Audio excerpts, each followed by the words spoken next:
Hi everyone! I am celebrating because next week marks a huge turning point in my life.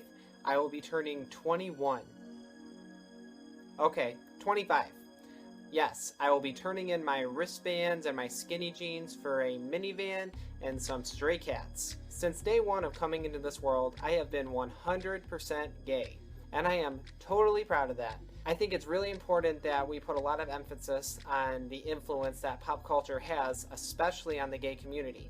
And one of the things that has helped me expand my gayness, if you will, is the powerful influence of film.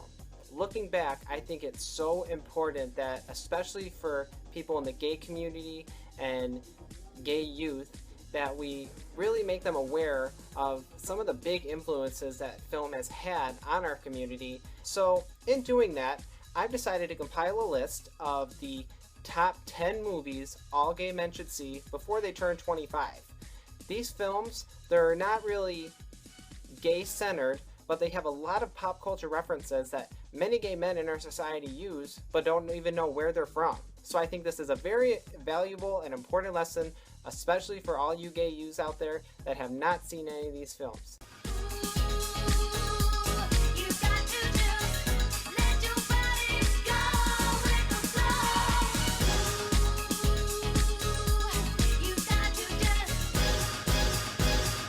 So, fetch. Gretchen, stop trying to make fetch happen. It's not going to happen. Number 10, Mean Girls. I'll tell you why, because you are a mean girl. You're a bitch. So unless you've been living under a rock since 2004, chances are you've seen Mean Girls. It stars Lindsay Lohan, Rachel McAdams, Amanda Seyfried, and the only one who didn't get into Channing Tatum's pants. And none for Gretchen Wieners. Bye. Easily considered one of the most quotable movies of all time. So, fetch. What is fetch? Oh, it's like slang from England. So if you're from Africa, why are you white? Oh my god, Karen, you can't just ask people why they're white. On Wednesdays, we wear pink. You can't sit with us! It is also one of the most relatable, as we have all experienced being in high school and being exposed to the multiple cliques that surround us. The story is really simple. Caddy, played then by a straight, sober, and fairly coherent Lindsay Lohan, is a homeschool girl from Africa. Welcome. I'm from Michigan. Who experiences public school for the first time. There, she meets the Plastics, the hottest, most popular girls in school. Throughout the movie, we learn several lessons by these girls that all should follow in everyday life. The most important lesson of all, Regina George is the biggest bitch you will ever encounter. How do I even begin to explain Regina George? Regina George is flawless. She has 2 Fendi purses and a silver Lexus. I hear her hair is insured for $10,000. I hear she does car commercials in Japan. Her favorite movie is Varsity Blues. One time she met John Stamos on a plane. And he told her she was pretty. One time she punched me in the face. It was awesome. It's next to impossible to pick the best part of the movie, but one scene that easily stands out is when Regina George throws pages from the infamous burn book all around the school, exposing each of the female student body for their flaws and the things they've done. You little bitch. You're a bitch. What's really interesting is that by the end of the film, Lindsay Lohan becomes a school bitch, but just like Regina, you can't help but love it. Thanks. That is the ugliest effing skirt I've ever seen. How many of you have ever felt personally victimized by Regina George?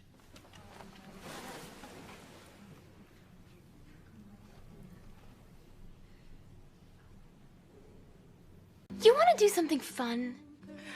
You want to go to Taco Bell? I can't go to Taco Bell. I'm on an all-carb diet. God, Karen, you are so stupid. We all know that like teenage girls, gay men can be very catty. I'm sorry that people are so jealous of me. But I can't help it that I'm popular. And if you haven't quoted this movie at least once in your lifetime, I have one thing to say to you. Boo, you whore. You are a good person. Good things happen to good people. No, it's pure bullshit, sweetie. You're lucky as hell, so you might as well enjoy it. Number 9, Drop Dead Gorgeous. This low-budget, dark comedy is full of hysteria that would make any gay man want to cuddle up on the couch with his partner over popcorn and watch as teenage girls compete in a beauty pageant and are offed one by one. The film takes place in Minnesota. Sorry, Rose, not St. Olaf. Can you believe that backstabbing slut? In the small town of Mount Rose, high school girls are competing in a local beauty pageant for the title of American Teen Princess. Although a pageant is supposed to be about celebrating women and trying to create a better society, there is a killer on the loose, and someone is trying to get the crown before the clear frontrunner Amber Atkins takes the title. There are some great stars in this film, like Brittany Murphy, Kirsten Dunst, and Amy Adams, who is starring in her film debut, and personally my favorite performance by her as the dumb blonde cheerleader. The Washington Monument makes me, Leslie Miller, proud to be an American. Hey, I got second runner-up. I got second place. Third. Huh? Third. Yeah, We also have the over-the-top Kirstie Alley, who plays Gladys Lehman, the director of the pageant, as well as the mother of Becky Lehman, played by Denise Richards. I know what you're thinking. Where does the comedy come in? Well, I'm going to go all inside the actor's studio on you and tell you that it is in the underlying tone of the characters. It's full of awkward moments and hilarious irony. If you could be any tree in the woods, what kind of tree would you be? Dogwood, bonsai, green. I can be any kind of tree you want. Just give me a minute to warm up. The standout character is clearly Allison Janney, who plays Loretta, Amber's mom's blunt, chain-smoking, nympho friend. Can one of you boys give me a ride home? Don't fall for it. She lives 2 trailers down. So, be real easy. Go on home, Loretta. How about some nice cool mints to turn those frowns upside down? Do you think a nice cool minute help if I shoved your head up your ass? When I am told by my fellow gays that have not seen this movie or even heard of this movie, I immediately tell them to watch it, and it becomes an instant favorite for them. I am telling you the same. Watch this movie, and I guarantee you will find it hard to look at beauty pageants the same way again. Yay! Hello? Is this the cocksucker residence? God damn you, stop calling here. Isn't this 4215 Pussy Way? You bitch! Number 8, Serial Mom. Oh, John Waters, how I love your campy, overly gay films. This movie is about the one mom you do not want to mess with. One of my all-time favorite actresses, Kathleen Turner, plays Beverly Sutphin, a Leave It to Beaver type of mom who will do anything to please her family, including beating someone to death with a leg of lamb. Throughout the film, Kathleen Turner takes out her revenge on the people that have personally wronged her. Rewind! Probably the highlight of this film is when she is continually prank calling Dottie Hinkle, played by the hilarious Mink Stoll. The interaction between the two in this scene will have you crying tears of laughter. This very minute. Well, Dottie Hinkle, then why aren't they here, huh, fuckface? Fuck you! Didn't I just say fuck you? I beg your pardon. Who is this? Mrs. Wilson from the telephone company. I understand you're having problems with an obscene phone caller.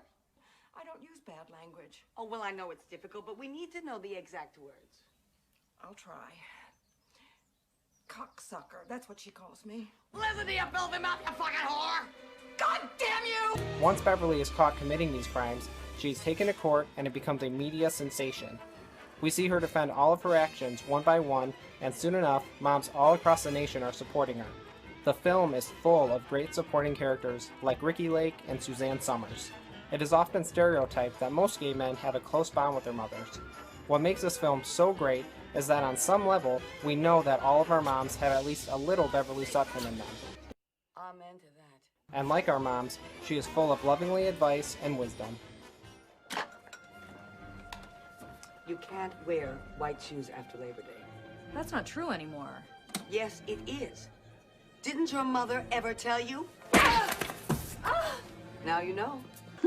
All right. Who should we be looking for? Number 7, The Witches of Eastwick.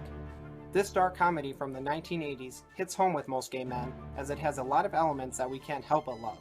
Witches, big hair, and Cher! In a small New England town, 3 lonely spinsters summon up the perfect man. The perfect man, who I guess is a demon, Jack Nicholson, romances these ladies one by one until they are all enchanted by his spell. 3 friends sharing one guy? Sounds kinky. Hocus pocus. Susan Sarandon and Michelle Pfeiffer join Cher in this film, and all do a phenomenal job. Throughout this movie, Jack Nicholson basically has a spell over this small town, and it seems to turn the 3 ladies on. That is until they cross him. They quickly learn that this devilish, charming man is no one to fuck with.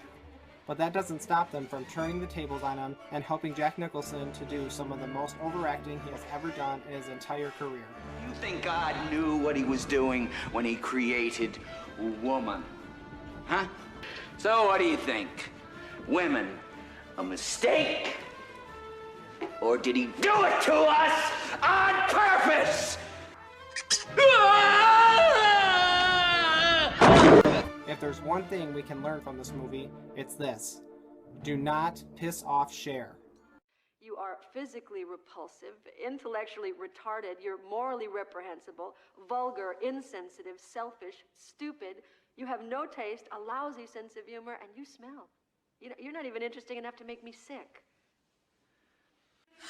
On guard, bitch. Number 6, Death Becomes Her. What's not to love about this movie? Meryl Streep, Goldie Hawn, I'm in. The movie starts out with Madeline Ashton performing in a Broadway show and doing the most vulgar, egocentric performance any drag queen would love to do.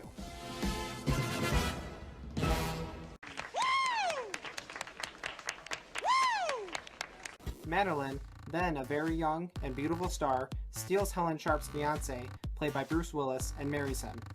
Years go by, and Helen refuses to let Madeline's hoish tendencies go. Madeline, now older and less desirable, is given the fountain of youth by a very creepy and tacky-dressed Isabella Rossellini, which turns Streep back into a vibrant young woman again. She is completely unaware that Goldie Hawn's character has done the same exact thing. There's only one warning. Now a warning? By taking this potion, they must maintain their bodies because they are now immortal. To make matters worse, they are both killed in hilarious, over-the-top ways.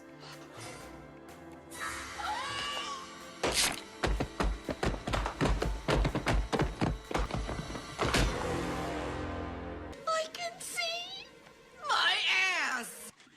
I just want you to know one thing, Hal. You brought this on yourself.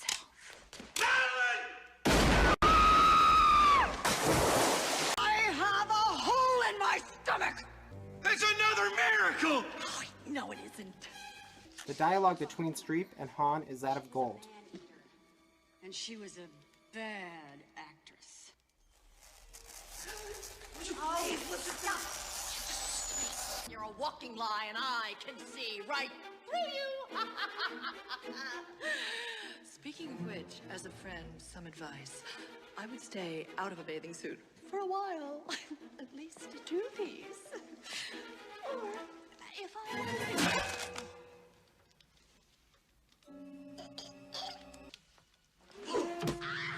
Yes! No! Oh, damn! This is pointless. Wait a minute, this is ridiculous. We can't even hurt each other. We can't even inflict pain! Pain? I'll tell you about pain! Their animosity towards one another, yet devotion to help one another, is a reflection of so many friendships in real life. Okay. I thought you were cheap.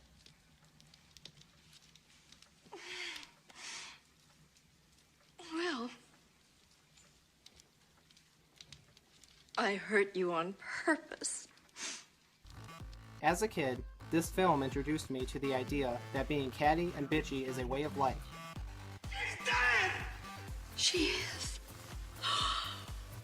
These are the moments that make life worth living. And both actresses are so over the top and so dramatic that you feel like you're watching a drag soap opera.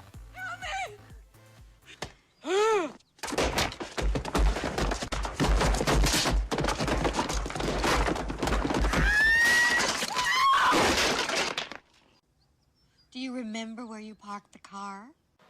I'd like to set fire to this dump. Just because we're pretty, everybody's jealous. It's like a prison here. Even at Christmas, it's like a prison. Number 5, Female Trouble. the second John Waters film to make it into this list. Hi. My parents are going to be real sorry if I don't get them cha-cha heels. This film is the follow-up to the grotesque classic Pink Flamingos. The film stars the legendary divine who plays Dawn Davenport, who refers to herself as a thief and a shit-kicker. It was the capital for 2 months during the Revolutionary War. That's 2 redettes for you in just 1 week. Mr. Weinberger, Dawn Davenport is eating a meatball sandwich right out in class. Those aren't the right kind. I told you cha-cha heels, black ones. Nice girls don't wear cha-cha heels. I hate you. Fuck you. Fuck you both, you awful people. You're not my parents. I hate you. I hate this house. I hate Christmas.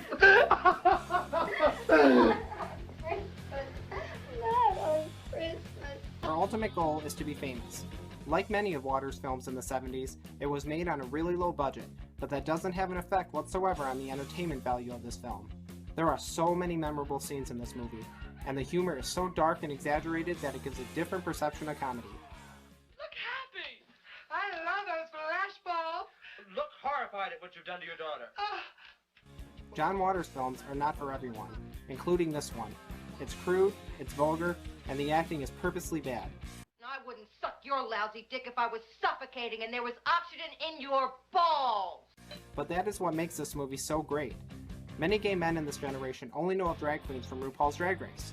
They have no idea that Divine was really the one who started it all. No offense, Mama Ru. I highly recommend this movie to those young gays who are fans of the drag genre, because this movie will give you great insight on how you can make something that seems so tasteless and make it into gold.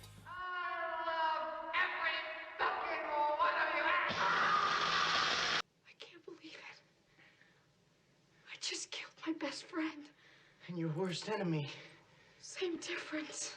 Number 4, Heathers. Before there was the Plastics, there was the Heathers. This classic 80s hit really started it all when it came to exposing the different types of cliques that surround a high school. The film starts off with Winona Ryder befriending the 3 most beautiful, popular, and snottiest girls in school, the Heathers. Of course, there is one Heather who leads the rest. You wanted to be a member of the most powerful clique in school. If I wasn't already the head of it, I'd want the same thing. Without Heather number 1, Regina George may have never existed. Fuck me gently with the chainsaw. The film's overall theme is teenage suicide and the effects it has on mainstream society, and almost makes it look cool. With the help of a then studly Christian Slater, Winona Ryder unknowingly knocks off her friends and then frames it as a suicide. Let's take a look at some of the homosexual artifacts I dug up playing at the scene. Joan Crawford postcard. Good. Mineral water.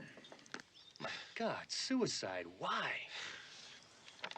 Does this answer your question? Oh man, they were fags. But even without that somewhat off-kilter plotline, the dialogue alone makes this film a quintessential gay dictionary. Grow up, Heather. Bulimia is so 87. Does it not bother you that everybody in this school thinks that you're a piranha? Like I give a shit. They all want me as a friend or a fuck.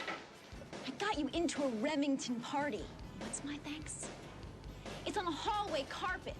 I got paid in puke. Lick it up, baby. Lick it up. It's full of teenage angst, Afterlife is so boring. rivalries, and catty one-liners. I prayed for the death of Heather Chandler many times. And I felt bad every time I did it, but I kept doing it anyway. Now I know you understood everything. Praise Jesus. Hallelujah. Not to mention a young Shannon Doherty, who basically earned her spot as an outstanding bitch in this film. Why are you such a mega bitch? Because I can be. Fasten your seatbelts. It's going to be a bumpy night. Number 3, All About Eve. I think it is so important to educate young gays that eccentric and over-the-top films didn't just happen after they were born. It's been a staple in Hollywood films for over 50 years. The best example of this is All About Eve. There goes Eve. Eve, Evil. Little Miss Evil. Not only does it have one of the best screenplays ever written, it has an all-star cast with Ann Baxter, Celeste Holm, George Sanders, and of course, the ultimate cinematic bitch, Bette Davis. Bette Davis plays Margot Channing, a Broadway star who is now past her prime. People waiting around night after night just to see you, even in the wind and the rain. Autograph fiends, they're not people. She encounters Eve, Got to meet you. There isn't another like you. a young fan who is practically obsessed with Margot and eventually becomes her assistant. Eve. Good evening, Mr. DeWitt.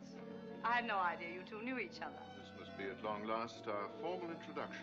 We soon come to find out that Eve had something up her sleeve the whole time. She uses Margot to steal the show and puts herself in Margot's place. Don't you know that part was written for Margot? It might have been 15 years ago. It's my part now. You talk just as Addison said you did. Cora is my part. You've got to tell Lloyd it's for me. You do all that just for a part in a play. I'd do much more for a part that good. It's the ultimate story of betrayal, and Bette Davis handles it in a way any gay man would appreciate, like a diva. You can always put that award where your heart ought to be. We also get to see Marilyn Monroe portray a ditzy actress looking to make her way into the spotlight. Why do they always look like unhappy rabbits? Because that's what they are. I've got to make him happy. I cannot stress enough the importance of watching this film. After I saw this movie for the first time, I myself began acting like Bette Davis and repeating her lines. We're all busy little bees, full of stings, making honey day and night. Aren't we, honey? Just when exactly does an actress decide they're her words she's saying and her thoughts she's expressing? Usually at the point when she has to rewrite and rethink them to keep the audience from leaving the theater. It's that good. Don't let the fact that this film is in black and white stop you from enjoying all the shade it has to offer. Slow curtain, the end. We're ready for you, Miss Crawford. Number 2, Mommy Dearest. Was there ever any doubt? Yes, Mommy.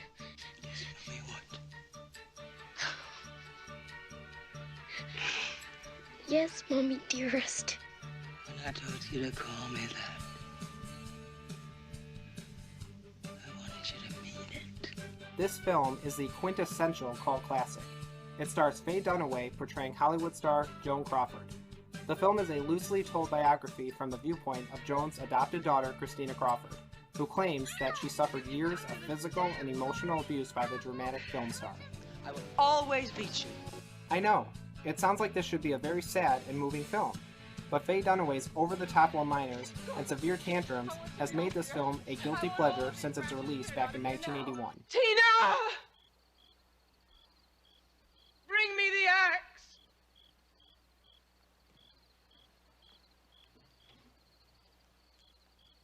Winner of dozens of Razzies, the film was deemed by film critics as being one of the worst films ever made.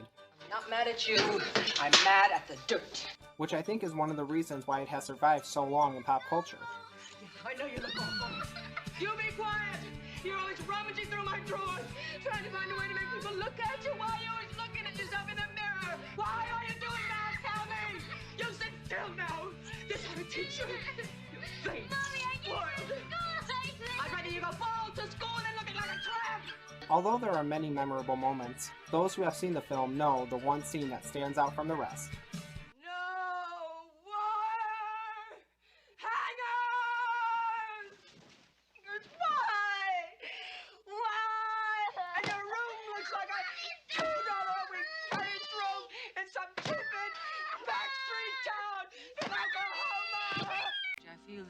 Discipline mixed with love is such a good recipe. Mommy Dearest has become a staple for all things gay culture. Don't fuck with me, fellas! Joan! Barbara, please! Please, Barbara! Leave us alone, Barbara.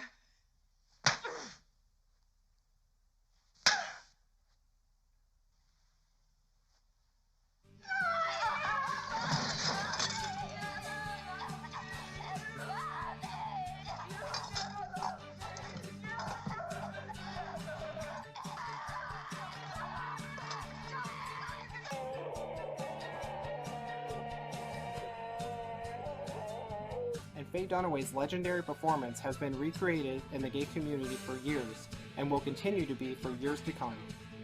No wire hangers ever! Why? Why can't you give me the respect that I'm entitled to? What are you going to Vegas for? You gonna win? I'm gonna dance. Number 1, Showgirls. What can I say about Showgirls? It's a beautiful, family-oriented film Shit! that stars Jessie Spano from Saved by the Bell, who is now all grown up and is portraying Nomi Malone, a girl with a mysterious past who hitchhikes to Vegas to become a dancer. Quite a career move, huh? Her ultimate goal is to be a dancer in the biggest show at the Stardust Hotel. Of course, nothing is that easy, so she becomes a dancer at the Cheetah. Of course, she says she's not a stripper. What do you think? I don't know how good you are, darling, and I don't know what it is you're good at. But if it's at the Cheetah, it's not dancing, I know that much. Dancing and fucking. Okay. She eventually lands herself an audition and becomes a dancer in the show. She is stopped dead in her tracks by Crystal Connors, the star of the show, who plays mind games with Nomi throughout the film. I'm getting a little too old for that hoary look. I'll think about it. I hate you. I know. Using her body and her devious brain, she makes her way to the top and becomes the star of the show. Nomi's got heat. Does she now? You fucked it, didn't you? Does that piss you off because you're jealous, Chris? Or because I beat you to the punch? You don't want to piss me off, darling, now that we're friends. No. You shouldn't get pissed off. It makes you look older.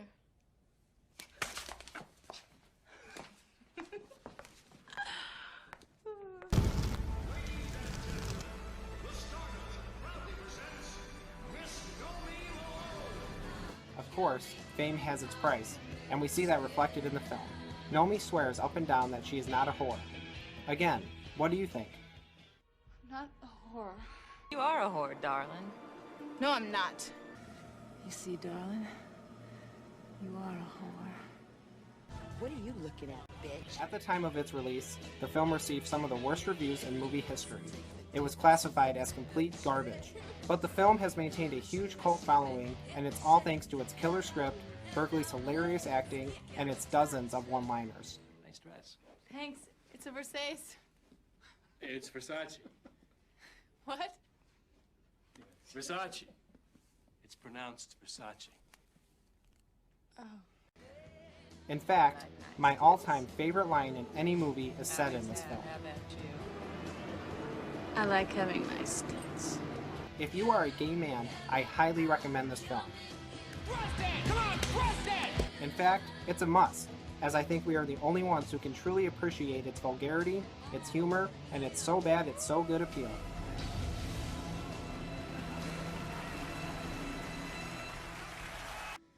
There's always someone younger and hungrier coming down the stairs after you. Thank you all so much for watching my video of the top 10 movies all gay men under 25 should see. Feel like I missed any movies? Please let me know. And please don't forget to subscribe to my channel CJ Rambler for all things gay culture.